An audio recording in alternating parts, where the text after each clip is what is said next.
Miami Dolphins preseason game 1 in the books. Let's talk about the good, the bad, and the ugly because there's a little bit of everything in this preseason game.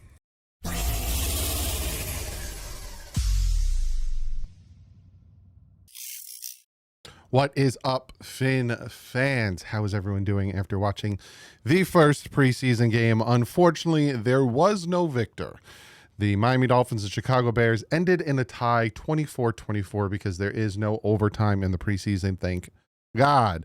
We are going to talk about the good and the bad, and there's some ugly we're going to talk about. But first, we're going to go over the stats real quick.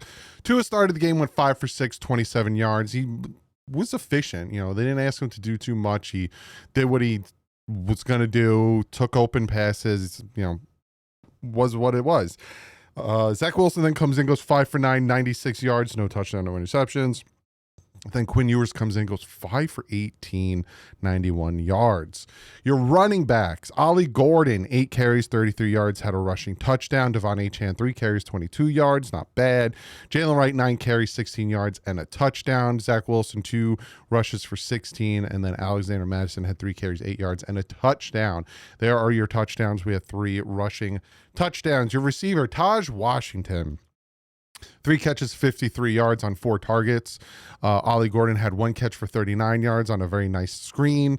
Westbrook, 1 catch for 35 yards. Alexander Madison, 1 catch for 21. AJ Henning, 1 for 18. Malik Washington, 4 for 18 on 4 targets. And Eric Uzukama, 2 for 17 on 4 targets. Fumbles. Quinn Ewers fumbled twice, lost both fumbles. Malik Washington fumbled once, didn't lose it. And Ollie Gordon also fumbled once, but thank God we didn't lose it. Defensive side, we had 3 sacks altogether. Benito Jones had a half a sack. Willie Gay Jr. had half a sack. Grayson Murphy with a sack. And Derek McClendon also with a sack. And we had 1 interception from Patrick McMorris. Kicking Sanders 1 for 1, 56 yarder. Fantastic. On the opposite side, Tyson Bajan, I think that's how you say his name, was efficient. 13 for 19, 103 yards. He had a touchdown interception. Case Keenum came in 8 for 10, 80 yards, 2 touchdowns. And Austin Reed 5 for 10, 41 yards, no touchdowns, no interceptions. They didn't run much on us, I'll say that. 6 carries, 30 yards from Kyle Managani, I think that's how you say his name. Deanna Hankins, 7 for 23. Ian Wheeler, 7 for 20. And the leading receiver was Walker, who had 3 catches for 41 yards and a touchdown. And then Maurice Alexander, 4 for 19 and a touchdown. And then Deion Hankins had 1 for a touchdown. No interceptions for the Dolphins quarterbacks, which is nice. But let's break down. Oh, sorry. I actually want to go over the team stats because there are some team stats that bothered me. And mostly it was penalties. Time of possession, the Bears had the ball for about 7 minutes longer. Total yardage, it's kind of the same. First downs, they had more first downs. The penalties, Dolphins had 10 penalties for 68 yards. Chicago 7 for 41. Third down conversions, Dolphins were 7 for 16. They were 6 for 14. Fourth down efficiency, we were 2 for 5. They were 1 for 4. So looking at I'm going to look at my notes that I did for the first half. Then we'll talk about the second half. First half, I wasn't upset. The defense came out, forced a 3 and out. Willie Gay Jr. got a sack, half a sack. Efficient. The first starting defense, and again, a good portion of our starters weren't playing. Like the starting linebackers weren't in there. Sealer was in there, I think, for a drive, if I remember correctly. I know Chubb wasn't in there. I don't think Chop was in there. I don't think Phillips was in there. Mika Fitzpatrick was not in there. And they still forced the 3 and out and were very efficient. The Dolphins offense still was efficient. We marched down the field. It was a slow, steady march, but we marched, converted some fourth downs. We had flags for illegal formation on Borum. Malik Washington was making some great plays. And then we get down to the goal line and, ran it 4 straight times. We got stopped, turnover on downs. I'm not upset with that. We know for a fact we could have easily done a rollout. We could have done a play action. We could have done whatever and easy score the touchdown. But that's not what preseason's really for. It's not about getting the win, right? It's more about testing things out and seeing who's good at what and what we could do here and who's going to make the roster. That's what preseason's for. And I'm fine with them 4 straight downs running the ball, because that's something that this team needs to work on, and that's something this team needs to do, especially when it comes towards the end of the season, when it comes to the cold and the playoffs. You've got to be able to run the ball consistently, and you got to be able to run it in down in the goal line. Now, obviously, we got 3 rushing touchdowns out of it, which is fantastic eventually. But, you know, Tua, again, I'm not upset with his play. I'm very happy to hear, and this is from the Chicago Bears reporters, because when you were watching it, it was the Bears broadcast. They said that Tua lobbied to play. He really wanted to play, especially with how they performed in joint practice, and that makes me feel good. I'm like, all right, cool. You know, he wanted to play. He felt like he didn't do enough in joint practice, especially throwing 3 interceptions. Came out and he was efficient, right? He had nothing crazy, but nothing horrible, you know, throwing interceptions or any of that. So I'm happy with the first drive. Again, I would have preferred a touchdown, a rushing touchdown, but I'm happy with them doing what they did. They started on their own 42. They had 16 plays, marched 59 yards down the field, took up 9 minutes and 47 seconds. Wish it would have been a touchdown, but it wasn't. Then the defense comes out, boom, forces a 3 and out. Beautiful. Absolutely beautiful by the defense again. Then we go into the second quarter. Here comes Zach Wilson. And most of the backups were in at this point, and you got to remember also for that first drive on offense, Tyreek Hill wasn't out there. Jalen Waddle wasn't out there. Who else was? Austin Jackson wasn't out there. Darren Waller wasn't out there, but Achane was. Most of the starters, but not, you know, the starters when it came to the receivers. Then the next drive, Zach Wilson comes out there. He had a nice play to Westbrook, missed a wide open touchdown to Tanner Conner, like threw it in the dirt. Now, I'm not going to get on him about that. There are some things about Zach Wilson's play that I'm going to talk about, but need to be a little bit better on that. And then eventually Alexander Madison pushes it in for the touchdown, a very close touchdown.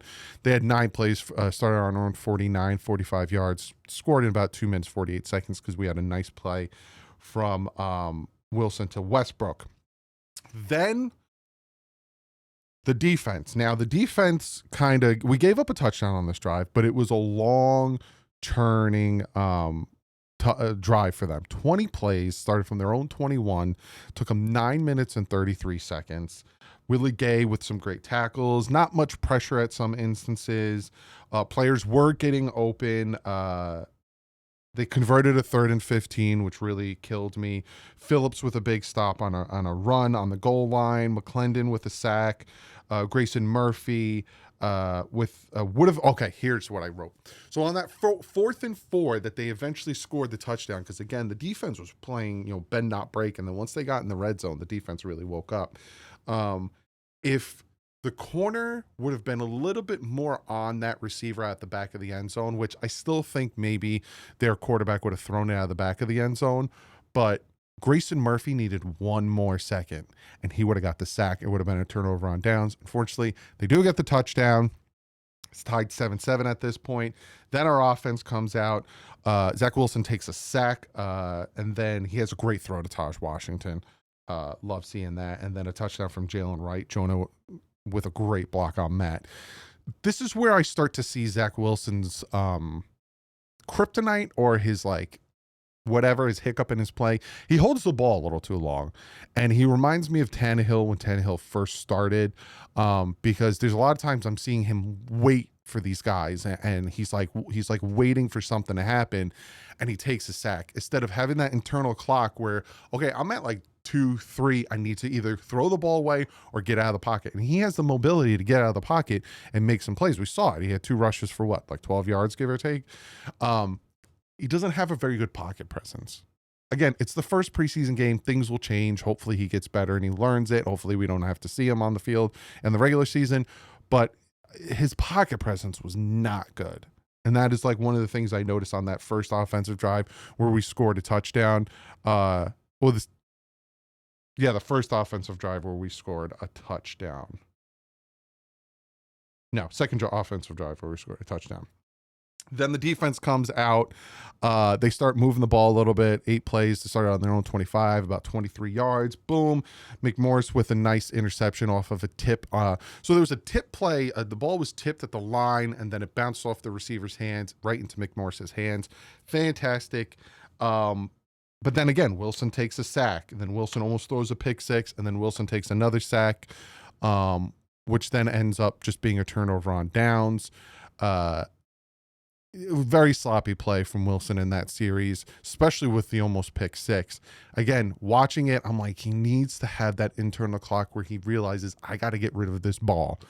I need to either run or throw it away or what, but he needs to speed up that internal clock. Then Chicago, apparently, it looked like he ran out of bounds with the zeros on the clock, but apparently they reviewed it. They gave him 1 second left, and they ended up kicking the field goal, so making it a 14-10 at halftime. And then coming out of the half bothered me. This bothered me, right? We call a timeout, like second play coming out of the half. We get the ball first coming out of the half, boom, call a timeout.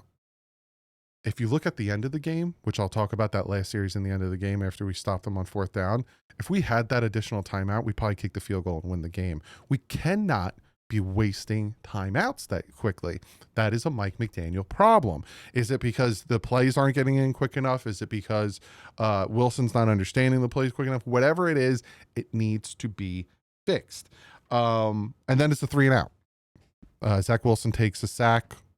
And, we lose 6 yards. Boom, 3 and out. Jalen Wright, 1 yard run. Zach Wilson tries to Eric Izukama, 5 yards. The ball was kind of thrown behind him. And then sack, 6 yards. Boom, 3 and out. Done. Then we forced a turnover on downs on defense, which is really nice. Again, the defense is playing well. Channing Tindall kind of making some plays here and there. You had the penalty on Case Keenum pass intended for Scott, intercepted. But obviously penalty on the Dolphins defense for defensive pass interference. They started moving a little bit, and then we forced the turnover on downs on Miami's 5, 4th and 2. So again, not a very good bend not break defense when it comes to that. And then it was like a punt fest. Punt. Quinn Ewers eventually comes in. Quinn Ewers, bad day for Quinn Ewers, who had a fumble sack. They end up scoring a touchdown. We end up scoring a touchdown. They end up scoring a touchdown. We kick a nice long field goal. They get a turnover on downs. Quinn Ewers then, again, fumbles again. That is the one that killed me. That final drive. Is it that final drive? Yes.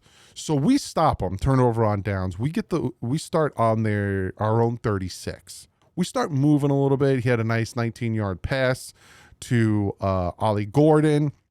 We get down to Chicago's 40, 5-yard penalty, right? Then an incomplete pass trying to throw a pass over the middle, Eric Izukama. I think that is the play that was behind him. Then another incomplete pass. He tries a deep right pass to Eric Izukama. Again, it's preseason. So I'm just telling you what I'm seeing in my feelings. I'm taking this with a grain of salt because it's preseason, but it bothers me. You are on their 45. You know that Jason Sanders doesn't need much to kick a field goal. Get it to their 40, 35 the most. Jason Sanders can nail it. He had a 57-yarder, not too far. Why are you trying a deep pass down the right sideline to Eric Izukama, who, when you see the play, was obviously covered? Like, he overthrew him. Completely craziness. Then Quinn Ewers' incomplete pass to Anthony Armstrong across the middle on 3rd and 15. And then on 4th and 15, Quinn Ewers gets sacked and then eventually fumbles, and they recover the ball. But again, it equates to nothing. We get the ball back after a turnover on downs. We do nothing with it. It is what it is.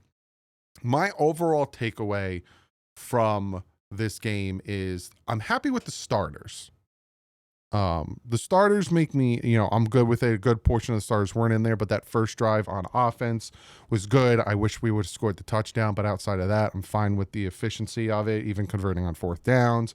The defense forcing the 3 and outs. I'm good with that, especially with having, our Chubb in there and Phillips in there and Chop in there. We probably get more sacks, so I'm fine with that. Backups weren't too bad. It's like as the game went on, it started getting sloppy, and then even some of the play calling was questionable. Now, is it McDaniel trying things or whatever? But again, you don't waste that timeout coming out of halftime, you have 2 timeouts when you're trying to just win by 3, and you can eventually probably run the ball once instead of just trying to force pass. Not a great debut for Quinn Ewers. The 2 fumbles kill him. Now, again, you could say, well, he's playing with 3rd and 4th stringers. Well, he's playing against 3rd and 4th stringers. So he could have done a little bit better there. I wish he would have done a little bit better there. Zach Wilson, he made some nice throws. He made some nice throws off his back foot, which he did a little too much. But he needs more pocket presence, and he needs to have that internal clock ticking so he knows when to get rid of the ball. Positives, Ollie Gordon looked fantastic. I'm happy to see out of Kenneth Grant, especially when he chased down a screenplay from behind. Jonah played well. Patrick Paul played well. Defense played well. Again, he forced a few 3-and-outs, got some turnovers. Was happy with that. Willie Gay Jr., obviously doing Willie Gay Jr. stuff. So I'm not that upset with the defense. The secondary didn't really get burnt that much, if you notice. There wasn't a lot of deep passes. A very vanilla defense. Again, I saw a lot of guys open in zone, and we weren't getting beat over the top, so a lot of underneath stuff. But that's what you're going to get in preseason. Weaver's not going to throw out the exotic blitzes and show crazy stuff because there's no point to preseason. But I was happy what I saw. If I had to give it overall, if I had to give the first half, I give it a B. And then the second half, I give it like a C+. Too many turnovers, and it was just sloppy. And the penalties, they need to clean up those penalties. That is, again, on Mike McDaniel. Mike McDaniel needs to clean up his game. If this is any indication of what we're going to get in the regular season, he hasn't learned anything. But again, it's preseason. It's preseason game 1. Clean it up. You're going to head to Detroit on Wednesday and Thursday with joint practice. I will say this. It was a better rebound from what we heard of the joint practice on Friday. They didn't get punched in the mouth. They didn't roll over. They were moving the ball efficiency on offense. They were making stops on defense. It was a complete different from what I heard at training camp, but they tied. They didn't lose. They didn't win. They tied. It is what it is. Comment below. Let me know what you guys think about this game. Real quick, I got to shout out my guy here, Matt. He got himself some DDW merch. For anyone who's gotten it, please, if you'd like to get a shout out, send me a pic if you're wearing it. I'd love to shout you out. And anyone still waiting, I am waiting as well. I am in talks with Teespring trying to figure out what the flip is going on because it's making me look bad because I'm going through them because I put in to get samples so I can wear it. I haven't even got mine yet. Mine are still in printing and it's been for like 2 weeks. So I'm trying my best to contact them to say I got a lot of people that are upset that they haven't gotten their stuff yet. So I do apologize. Again, it makes me look horrible. So I will figure it out. But if you did get yourself and it came in, please send a picture. I'd love to shout you out. But I will see you probably tomorrow. And again, joint practice starts Wednesday, Thursday, and then Saturday at 1 p.m. they are in Detroit. And then next week I am heading down to Miami. So like usual, stay classy and fins up.